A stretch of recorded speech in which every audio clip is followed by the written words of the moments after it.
So welcome back to my YouTube channel, and as promised, here is an interview that you're going to listen to from my mum and dad, and they are basically going to talk you through about their emotions, their experiences from when I was diagnosed up until the age I am now, which is 26, alongside some questions and answers that I will be doing at the end. So stay tuned for the end, because there are some really important messages within that and throughout this whole video. There will be some information that may upset you, but there is always a positive message in there. So I will introduce my mum and dad. So my mum, Barbara, and my dad, Peter, they will be talking to you. Now, my dad is very good at talking since he is a presenter, so he may get a bit carried away. Possibly. But they have some very important things for you to say, and I really hope that this video helps all of you mummies and daddies out there with children with CF, or families or friends, and hopefully it will give you a bit of an insight into my childhood. So Sophie wasn't diagnosed until about, what, she was about 3 months old, wasn't she? She was actually 4 months old. Right. She was born prematurely, which wasn't anything to do with CF, in July 1991, and then she should have been born in October. We were in special care for 2 or 3 weeks, brought her home at just 33 weeks gestation, and basically she failed to thrive. And we took her to see a paediatrician, and he said, "Oh no, that's all right. That'll right itself. It's because she's premature." But we had a feeling. You know what it's like, parental feeling. You know, don't you? And one day we thought we're going to take her back to the hospital. And it just so happened there was a nurse on that night who had a child with cystic fibrosis, and I thought it was a bit strange. She licked Sophie and said, "I think I know what this might be." And the next day, sure enough, the prognosis or the diagnosis was given, and it hit us a bit like a hammer blow, didn't it? It was absolutely horrendous, because we were told Sophie wouldn't live beyond 16 to 18. We had to do physiotherapy every morning before we did anything, every evening. So basically at that time it was taking, with her physio and her nebulizer, taking us 1.5 hours to 2 hours in the morning and in the evening, every single day. At that point she's on Creon now, but she was on some tablets called pancrease, and they had to be emptied into her mouth, or we'd put it on They were food. horrible things, weren't they? Yeah. Disgusting. And yeah, you did eat some meringue that she was meant to have one day. Yes, I did. Yeah, it tasted horrible. And the thing is, you can't underestimate how devastating that is for a mum and dad.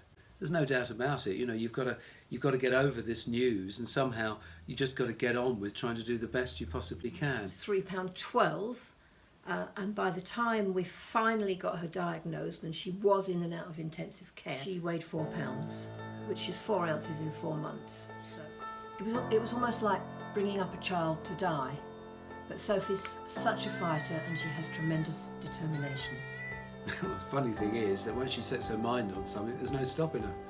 I slept in the dining room downstairs, and in the night, feed her, she would feed, and as she fed, she would be up to the waist in her nappies. We got down to having to, do her daily routine.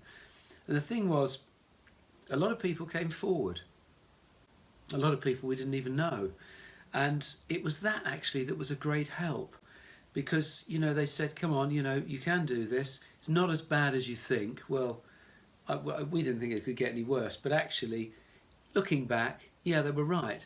But the thing was, we also did a lot of fundraising, which actually was a great help. It was a therapy. And of course, once you start getting people involved in things, that's when you start to feel you're doing something positive over something that's so negative and so what seemed so dreadful at the time. And let's not underestimate, CF is a horrible condition. We totted it up once. She was responsible, directly or indirectly, because others became inspired to do things. Remember, we didn't have social media in the early days, so it was all by word of mouth or on the phone or whatever. She was responsible for nearly £100,000 worth of fundraising, which is something. So that positivity, you carry it on, don't you? And I mean, one of the things that Sophie's always done is always been active. She was really into sport at school, and that's been such a help. And you can't underestimate the importance of that. Keeping those lungs going, keeping her active, keeping her going, not giving up. And she's got the most amazing drive, and that's one of the things I suppose that kept us buoyant. Seeing this little girl who, I remember one day, she was about 13, 14 years old. It was when MSN first came along, whatever it was called. I can't remember now, but it was like one of those things you were able to talk to each other on computer. And she put up on this message, I saw it over her shoulder, she'd have been about 12 or 13 maybe. She said, I'm going to do everything in my life and nothing's going to stop me because I'm going to be dead by the time I'm 30. Well, as a parent, well, you can't really cope with that, can you? But I think it's one of the things that's driven her on and kept her going, and that's why when you look at her Facebook, you look at Instagram, you look at Twitter, or whatever you follow her on, that's where you see that drive has come from. This desire to live. And I think that's one of the things that's kept her alive, actually. It was supported by a lovely young lady who, in those days, sent us a fax, which, because you didn't have email, not everybody did, and she just said, I'm a 27-year-old cystic, as she called herself, and any encouragement I can give you, please, may I? And she did. She encouraged us, and the one quote that she left with us was, a person with CF doesn't have time to be depressed. Sadly, she passed. We've had other friends with daughters or sons who've passed. And the thing that's been helpful to us in thinking about Sophie is that she has not said, oh, well, I can't, oh, gosh, the future looks bleak. She's used those people as her inspiration to drive her on. We ran the London Parks half marathon together, and a little girl called Hannah, well, she wasn't a little girl, she was 24, 25. When she passed, we ran with her name. And that's the first time that Sophie had ever beat me in a half marathon. There was no way she's going to let me beat her. So that drive, that need to live and fight this and do the very best she can has come right through her life, and of course lives with her today. Rolling on from that, the drive that Sophie now has, I think, was very much born from those years when we lost our beautiful Hannah and 2 or 3 others about the same time. The parents have been absolutely amazing. They were always such an amazing strength to us, and Sophie, words were given to Sophie, you fight on, by one of them, and I think that's partly why she has this drive to strengthen and also to reach out to others as well. Also, we must mention as well the support that Sophie got from her schools, actually, particularly the secondary school, who completely saw what she was trying to do and encouraged her, to run, to play netball, to get involved, because they realised the benefit that it would be to her. So all this side of things where people are encouraging you can't be underestimated. And in the same way, of course, Sophie tries so hard to encourage others. And I think actually that helps her, because she receives the most amazing messages. She's done things she shouldn't have been able to do when she was pretty young. She was really wanting to learn to ride, and we'd always read, as I think it's still said, you mustn't go near horses, you mustn't do this, you mustn't do that. We took it to her consultant in the Brompton Hospital and asked him for his opinion. And he readily came back and said, look, if she really wants to do it, why shouldn't she? If she shows signs of being ill, stop. And as it happened, she did go on to become an extremely proficient horse rider, and she got through it. And it was, again, we wonder if it was all of the exercise outdoor, it suited her. Also, isn't it, about the things that she wanted to do yeah. And enjoyed doing. If you love doing something, that's got to be good, because the other part about it is feeling good about yourself and having that goodness feeling in your soul from within. You need to do things that you feel you really, really have a passion about. And on from that was one of the very biggest challenge that she put us through, was when she said she wanted to climb Mount Kilimanjaro. Oh, yeah, that was something. How many other people with CF have done this? She said, oh, just the one. You're having a laugh, aren't you, as they say in Essex. And you know, when I look back and think about it, I suppose it seemed a lot easier than it did when she broke the news, simply because the way she trained for it, the way she got into it. She had this altitude mask, and she'd be taking her MetaFit lessons, that HIIT training lessons, wearing an altitude mask that was set at the height of Mount Kilimanjaro. I mean, that's totally mad. 19,000 feet, you know, oxygen deprived. But she knew, you know, reduce the negatives, fight on, and give yourself that confidence that actually, I've done this, I've trained at 19,000 feet, I can get to the top of that mountain. And then there was the 100-kilometre challenge that she did, which she came back from with some most gross blisters I've ever seen in my life. But nothing was going to stop her doing it. That's the thing. So in essence, we do believe that a lot of people with CF do develop this inner drive to live life to the full and to fight CF. They are all fighters. So if you've just recently had a child diagnosed with CF, try and hang on to those words. They seem to cope with it and really shine. There's something very special about them. But it's not easy. You know, if you know somebody who has a child with CF, or you know somebody with CF, then don't forget to give them encouragement, to give them support, particularly if parents have a newly diagnosed child, because, you know, whilst the prognosis is much more positive now, it's still there. and it's still there as like a death sentence hanging over them.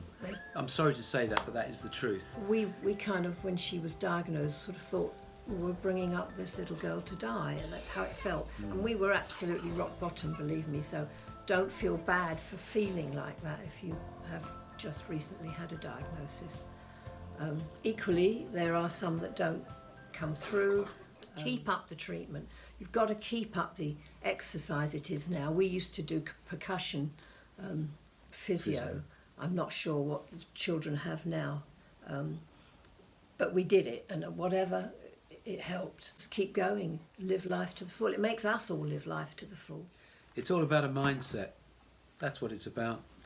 It's about getting yourself into a certain position mentally that you feel, as a parent, you feel, actually, let's be positive about this. You know, CF, yeah, it's a serious condition, but come on, let's fight it. Let's get stuck in, and let's ingrain in our child the idea that, you know, you must do your meds, you must do your physio, you must make sure that you exercise. Eat well. Yeah.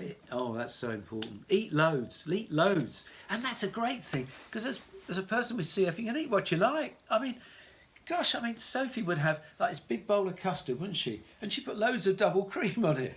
Whack it on, lovely stuff. She doesn't approve of that quite so much now. No, well, she doesn't now, but she used to do that. She just believes in eating well and lots of it, and very, very healthy food. But her two sisters growing up with her, it was a challenge for them as well. We mustn't forget that. Because both of them are carriers, actually, as it turned out. They both found out they were carriers when they were 16 and 19. They wanted to do the blood test together. And when the envelope came through the door, they both either wanted to not be or be, because if they were, then we were all the same. And they both are carriers. Made her oldest sister become a doctor. Yeah, and that's what inspired her to become a doctor. She did a degree in genetics as well. But it wasn't easy, because their life was brought in with this constant worry all the time. But they were great support, you see, because they got involved in doing stuff, you know, getting involved in exercise regimes or whatever sort of tickled their fancy. So Lucy, at quite a young age, was a netball player. Actually, so was Anna. So they both got involved in doing things. So that was support to Sophie. And then later on, they became runners. Both have run marathons. So this is all encompassing and embracing Sophie's condition. Occasionally I got calls from people who were quite a distance away. Had a washing machine mended one day, and Sophie was on in the on the kitchen table in a car seat. She was, yeah. With a she had an apnea of breathing monitor at the time, because she'd been so small she did stop breathing a lot, and he said, "That's not Sophie Holmes, is it?" And he'd been hearing about her in his church, so that was a very weird thing to have happened, wasn't it? Yeah, a lot of prayers came our way, and so obviously we look at it now that if you want to sort of get a hold on this a little bit, I think you need a bit of luck. Anybody needs a bit of luck in their lives, if you like, but I think you've also got to have the faith to know that if you really do get stuck into it, then you will actually see some positive results. Don't give up. Never lose hope. Be prepared to go the extra mile here and there, just to push yourself a bit. If you have CF, then, you know, watch what Sophie does. She works so hard. Some people might say, well, she's been lucky. She has fought. She is well. And yes, she has been luckier than a lot. She has spent time in hospital, and it is that time when she really went downhill, when she was about 19. It was then that she... Very worrying time, wasn't it? It was awful. It was then that she became determined and fought, because she was told that probably her lung function would never improve. And so that was Sophie just deciding, this is it, I've got to do this, and from that moment on is when she's really, really fought hard. So it just goes to show, actually, I mean, some may say, well, maybe she was lucky, maybe this or that, I don't know, so I'm not medical. But one of the things that did demonstrate to anybody that, that is feeling a bit low or worried about the future, that actually improvements can be made, and that in this case the advice she was getting that, oh, probably your lung function won't get any better, was actually wrong. So it can be done, but she's somebody with a lot of determination and a very positive outlook. And of course the last time she went into hospital, which was last September, she turned her room into a gym. I mean, she did have a sizable room, which gave her the opportunity, but actually she said when she moved into a smaller room, it was still a gym. So she took things that she would normally try to exercise with if it was possible in any shape or form. She took them in with her so that she could still carry out doing her exercise, keeping herself fit and fighting off those symptoms of CF.